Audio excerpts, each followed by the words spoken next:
Hi everyone, welcome to the class. आज हमारी पहली क्लास है बीएनएस के बारे में, भारतीय न्याय संहिता 2023 जो आपका कानून लागू हो चुका है। तो अब आपको आईपीसी की जगह बीएनएस पढ़ना है, तो चिंता मत करिए, बीएनएस में भी सारा ऑलमोस्ट सेम दे रखा है, कोई मेजर डिफरेंस नहीं है। थोड़े से नए जो अपराध है वो ऐड कर दिए गए हैं, कुछ जो पुराने अपराध थे जिनके कोई मायने नहीं रह गए थे उनको डिलीट कर दिया गया है। बाकी पढ़ने में कोई प्रॉब्लम नहीं आएगी आपको, बहुत आसान है, सारा का सारा ऐसे कॉपी ही कर रखा है थोड़ा सा बदलाव के साथ। बस क्या है, इसमें आपको जो सेक्शन नंबर है वो आपको याद करने में मेहनत करनी पड़ेगी, क्योंकि पहले वाले याद थे, अब आपको नए वाले याद करने पड़ेंगे। बाकी ऑफेंसेस सारे सेम रहेंगे हमारे, कुछ एक को छोड़कर। तो आज हम देख लेते हैं फर्स्ट चैप्टर बीएनएस का। फर्स्ट चैप्टर देखते हैं, चैप्टर 1 प्रिलिमिनरी। तो इसमें भी कुछ नहीं है आपका, सेम जैसे हम आईपीसी में पढ़ते थे जुरिस्डिक्शन के बारे में, आईपीसी कहाँ कहाँ और किन किन लोगों पर लागू होगा, वही सारी चीजें आपके बीएनएस के फर्स्ट चैप्टर में दी गई है। इसीलिए जो सेक्शन नंबर है वो भी आपको कम मिलेंगे।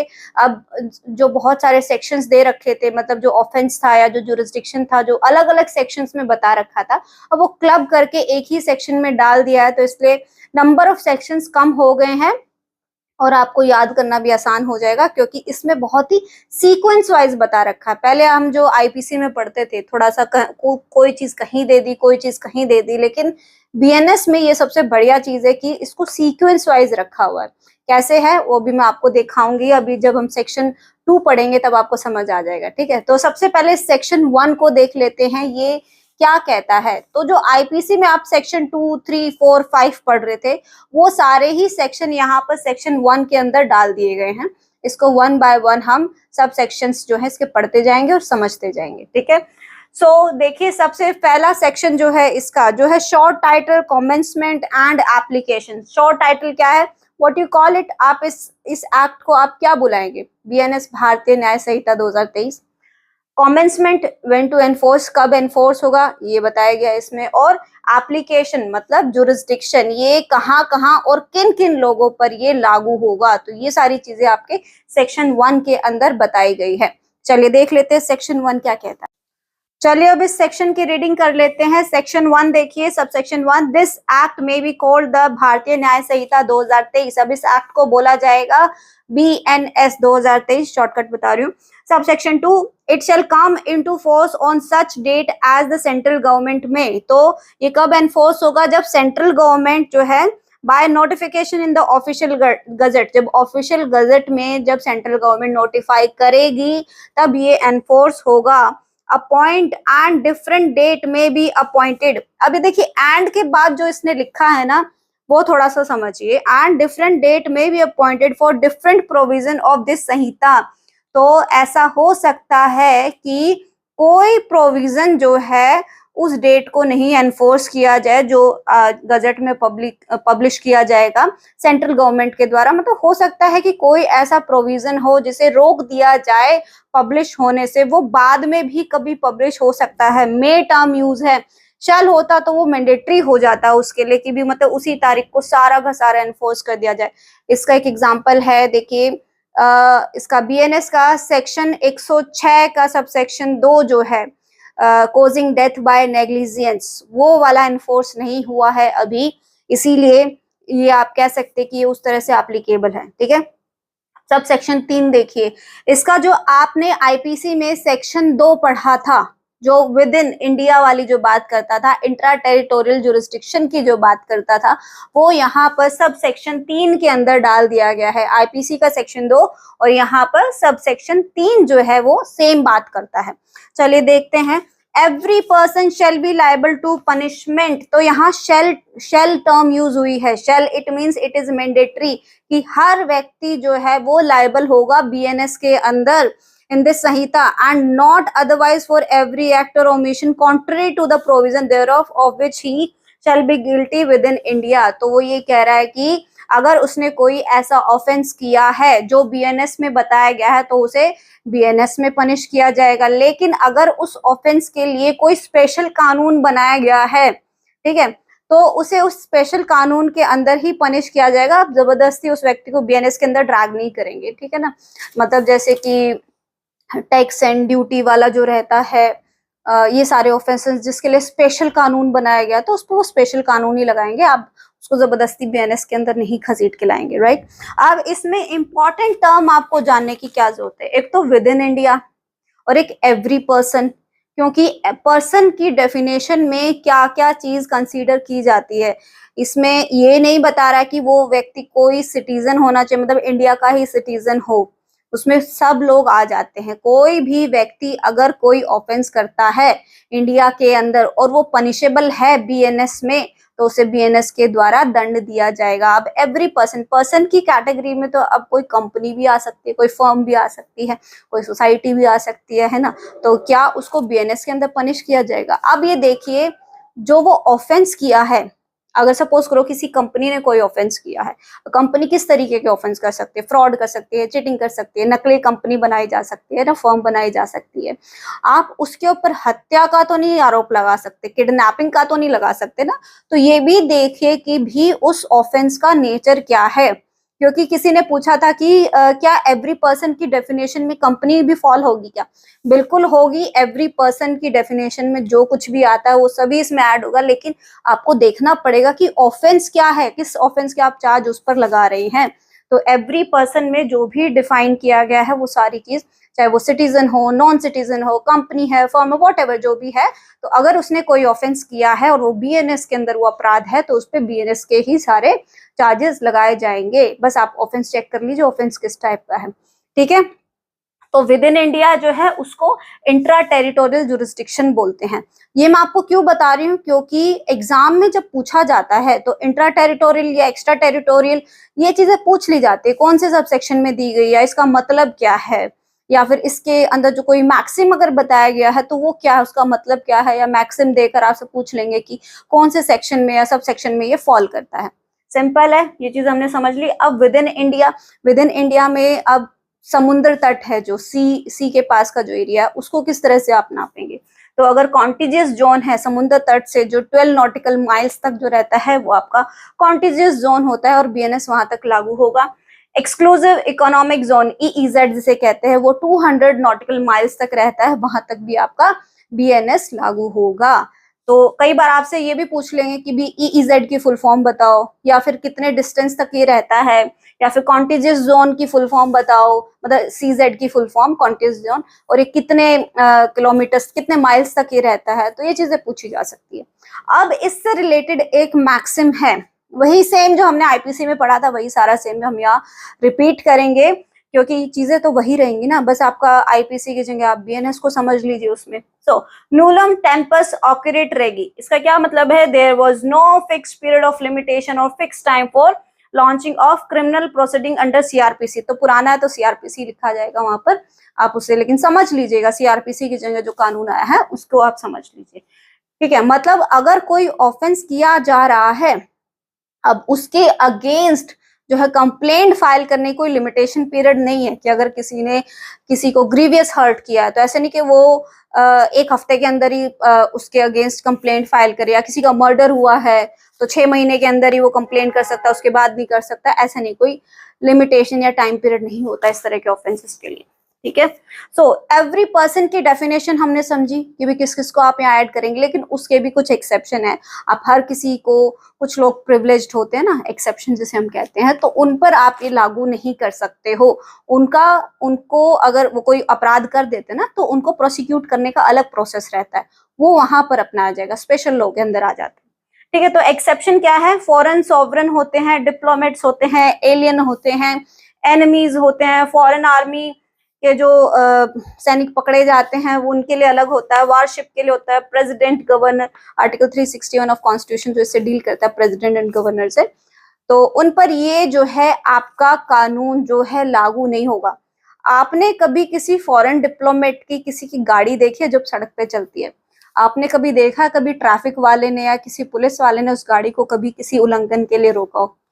नहीं रोक सकते, कोई फायदा नहीं है, कानून उन पे लगेगा नहीं तो समय बर्बाद होगा, इसलिए वो उसको उसके साथ छेड़खानी नहीं करते, उनको डिस्टर्ब नहीं करते, क्योंकि कानून उन पे लगना नहीं है, ठीक है। नेक्स्ट देखिए, अब सब सेक्शन 4 को देख लेते हैं जो आपका आईपीसी का सेक्शन 3 है, राइट। सेक्शन 1 का सब सेक्शन 4 देखिए, ऑफेंस कमिटेड बियॉन्ड इंडिया, ये आपका आईपीसी का सेक्शन 3 था जो यहाँ पर सब सेक्शन 4 में डाल दिया गया। अब ये क्या कह रहा है, ये कह रहा है, पढ़ लेते हैं, एनी पर्सन लाइबल, अब कोई भी व्यक्ति जो है यहाँ पर लाइबल होगा, by any law for the time being in force in India, उस समय पर जो कानून इंडिया में एनफोर्स होगा, to be tried for an offence committed beyond India, मतलब इस समय में जो कानून लागू है तो वही जो कानून जो है इंडिया के बाहर जाकर भी वही लागू रहेगा उस व्यक्ति पर। shall be dealt with according to the provision of this Sanhita for any act committed beyond India in the same manner as if such act had been committed within India, उसको उसी तरीके से डील करेंगे जैसे हम यहाँ अपने देश में उस ऑफेंस के साथ डील करते हैं। हम यहाँ पर एक लीगल फिक्शन क्रिएट कर लेते हैं, जैसे कि जो हमने इससे पहले वाले सबसेक्शन में पढ़ा था ना कि अगर कोई भी पर्सन जो है इंडिया के अंदर कोई ऑफेंस करता है तो उस पर बीएनएस लागू होगा।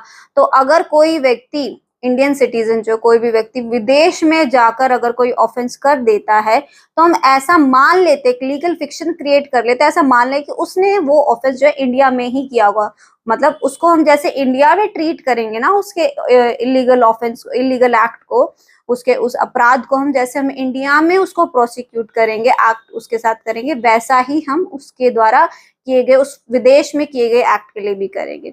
सिंपल सा एक एग्जांपल ले लेते हैं, जैसे कि सपोज करिए चाइल्ड मैरिज तो हमारे देश में एक अपराध है, मना है, लेकिन वो व्यक्ति क्या करता है, यहाँ से जाता है किसी मुस्लिम कंट्री के अंदर चला जाता है, सब फॉर एग्जाम्पल मुस्लिम कंट्री में जाता है, वहां पर ये वैलिड है, मतलब उन्हें कोई इशू नहीं है, वहां पर कानूनी वो एकदम सही माना जाता है कि भी आप 13 साल के या 14 साल के बच्चे के साथ आप शादी कर सकते हैं, सेकंड मैरिज भी आप कर सकते हैं, मतलब वहां वो वैलिड है। तो यहाँ से वो व्यक्ति जाता है, वहां जाके वो एक्ट कर देता है।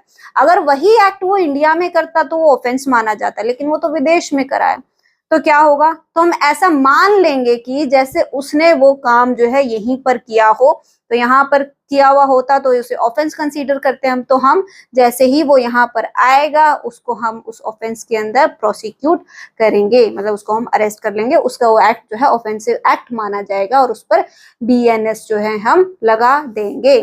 तो ये लीगल फिक्शन की बात करता है, ऐसा लीगल फिक्शन हम क्रिएट कर लेंगे। ठीक है, आई होप आप समझ गए होंगे। तो इसका एक मैक्सिम है, क्रिमेम त्राहित पर्सोनम, क्राइम फॉलोस, तो आप चाहे विदेश में जाके ऑफेंस कराओ, कहीं पर भी जाके ऑफेंस कराओ, अगर वो एक्ट एक ऑफेंसिव एक्ट है तो ऑफेंस जो है, क्राइम जो है आपको फॉलो करेगा और आपको सजा मिलेगी बीएनएस के अंदर, राइट। अब सब सेक्शन 5 देखिए जो आईपीसी का सेक्शन 4 है जो एक्स्ट्रा टेरिटोरियल के बारे में बताता है। नेक्स्ट देखिए सेक्शन 1 का सब सेक्शन 5 जो एक्स्ट्रा टेरिटोरियल के बारे में बताता है। इंट्रा हमने देख लिया, लीगल फिक्शन हमने देख लिया, अब एक्स्ट्रा टेरिटोरियल मतलब टेरिटरी से बाहर अगर कोई ऑफेंस हो रहा है तो यहाँ पर किस तरीके से इंडियन लॉ को एक्सटेंड किया जा रहा है, मतलब उसकी लिमिट्स को किस तरह से एक्सटेंड करके आप किसी पर बीएनएस लागू कर सकते हैं, एक्स्ट्रा टेरिटोरियल के बारे में। ये तो आईपीसी का सेक्शन 4 इससे डील करता था, यहाँ पर सब सेक्शन 5 के अंदर इसे डाल दिया गया, सारा सेम है, कोई चेंज नहीं है सच। पढ़ लेते हैं। The provision of this Sanhita shall also, shall term है, it means it is a mandatory, so shall also apply to any offence committed by, कोई भी ऑफेंस अगर कमिट होता है एनी सिटीजन ऑफ इंडिया, कोई भी अगर इंडियन सिटीजन है तो एनी पर्सन या एवरी पर्सन, ऐसा कोई टर्म नहीं हुआ, यहाँ पर स्पेसिफिकली सिटीजन ऑफ इंडिया की बात हो रही है। In any place without and beyond, अगर आप एक भारतीय हैं फिर चाहे आप ऑफेंस यहाँ करिए अपने देश में या देश से बाहर जाकर करिए, आप पर ये बीएनएस लागू होगा ही होगा।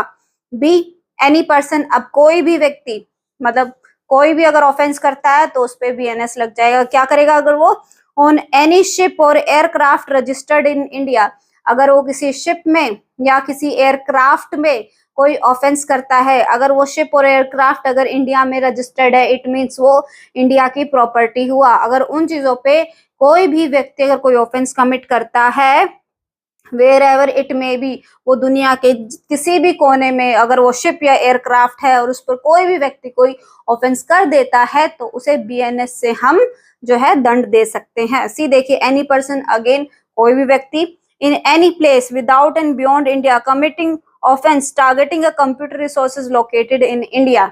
अब ये कह रहा है एग्जाम्पल से देखते हैं। सपोज करिए कोई व्यक्ति इटली में बैठा है, इंडियन नहीं है वो, ठीक है ना, इंडिया के अंदर भी नहीं है, बाहर ही है, कोई विदेशी व्यक्ति है, इटालियन है मान लीजिए। तो अगर वो ऐसा कोई ऑफेंस कर रहा है इंडियन कंप्यूटर रिसोर्सेज को टारगेट करके, कोई साइबर क्राइम हो सकता है, कोई चीटिंग हो सकते है, फ्रॉड हो सकता है, कुछ भी जो मतलब कंप्यूटर से रिलेटेड है, मतलब कंप्यूटर सोर्सेज का इस्तेमाल वो कर रहा है जो इंडिया में स्थित है, टारगेट कर रहा है उसको, तो उस पर भी हम जो है बीएनएस लगा सकते हैं। सिंपल है।